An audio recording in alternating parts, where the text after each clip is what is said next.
If you want to run or be able to run more, but you've got knee pain, then this video is perfect for you. Hi, my name is Tommy. I'm the owner of the Pain and Performance Clinic based in Dublin. So, what a lot of people do is rest from running and then go back at it, and oftentimes if they increase their dosage or even their frequency or their pace at all, their knee pain comes back, and then they feel there's something drastically wrong with my knees, and before long you're going to health professionals and you're being advised to stop, do less, and you've lost the momentum that you'd gained, or you haven't been able to get running even though that's what you want to be able to do.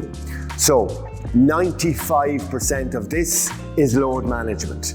What does load management mean? Really what it means is maybe you ran previously, or if you've had a gap for a while, whether it's pain or injury or just life got in the way, you have to very much ease back into it. So say you were doing 3 8K runs a week and you missed a few weeks. Your first week back, what you really need to do is bring it back down to a 3 or 4K and get 2 to 3 of those runs done before you up it to a 5K, get 2 or 3 of those done, up to 6, 7 or 8K, and just gradually increase it like that. That's more impactful than most exercises, to be honest with you. Or if you get that wrong and you just do too much too soon, and you haven't really ran for a while, and next thing you're doing 4 or 5 days a week, or even higher volumes like 10 or 12K, every second day, your second or third week into it, you start to break down. There's no exercise correcting that.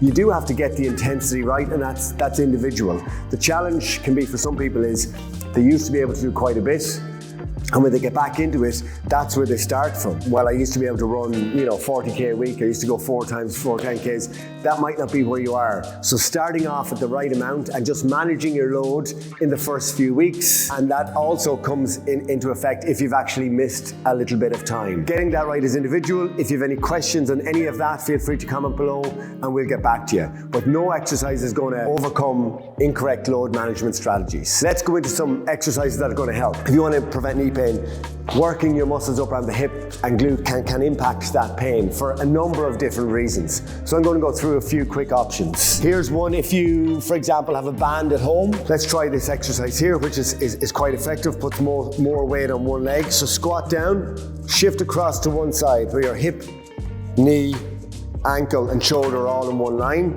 and bring this other leg in here. That's your starting point. Now what you're doing is bringing this foot out to about 45 degrees there and bringing it back in.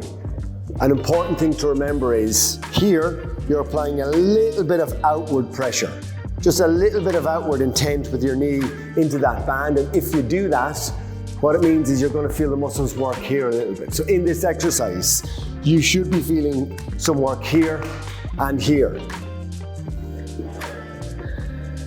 If balance is a limiting factor, hold on to a wall or something like that, no problem. In terms of reps, go to maybe a 7 out of 10 effort, and then what you're going to do is go on to the other side. So squat down, shift across to the other side, maintain that outward pressure, and off you go there. Now, going over and back on that a few times is actually really effective for strengthening the muscles that are very involved when you run. It's very good as an exercise in itself to try and help you as part of a program, or if you are going for a run, doing a little bit of that before you run is an ideal warm-up, especially if you're stuck for time and you only have 3 or 4 minutes to do something. A wall sit is fine, but if you want to make the wall sit a little bit more challenging, you can use a Swiss ball. So here, bringing your feet out to about hip width apart, sit back into the ball and squat down. Now, if you have knee pain and you get this position wrong and your feet are in here and you're squatting down with your knees way over your toes, it's fine ordinarily, but if you have knee pain, it could annoy your knees. So for this stage, you're going to make sure that when you come down, you could see here that your knees are over your ankles. They're not way beyond it. So what you're going to do is go up and down for 5 or 6 repetitions. Sit back into the ball. And then after 5 or 6 repetitions, hold it here in this position for 5 to 10 seconds A little bit of pressure with your feet into the ground, sitting back into the wall, your hips are just above knee height, and you will feel muscle activity here in your quads. And then repeat that process. 5 or 6 squats, go into your hold. If you do that about 3 times, it should give you a significant amount of muscle activity in your quad. And you know you're doing it right if you can get quad activity without annoying your knees. So if you've no access to a gym and you want, for example, 3 exercises that you can do at home to help with knee pain, I would pick those 2 and this one here, which is a calf raise. You don't even need to have a weight. It's quite a difficult exercise if you do it correctly. And if you just do enough of it and stop when you feel you could only do 2 more repetitions in reserve, those 3 are very beneficial.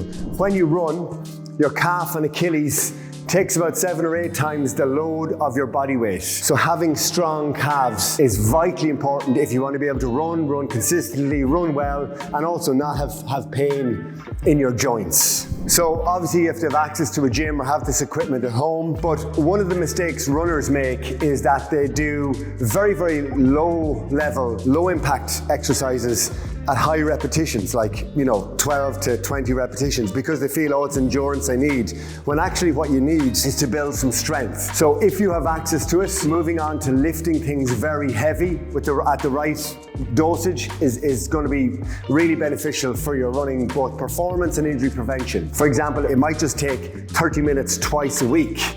It's not that you need to do loads. We're going to look at the trap bar deadlift here. It works the quad muscles a little bit more than the straight bar would, but it's not as knee dominant an exercise as a squat. Squats are great if you can move on to that afterwards, but for now let's look at this. So just doing your trap bar. There's other videos on technique here, but really what we want to do is that you are lifting sufficiently heavy, coming down nice and slow.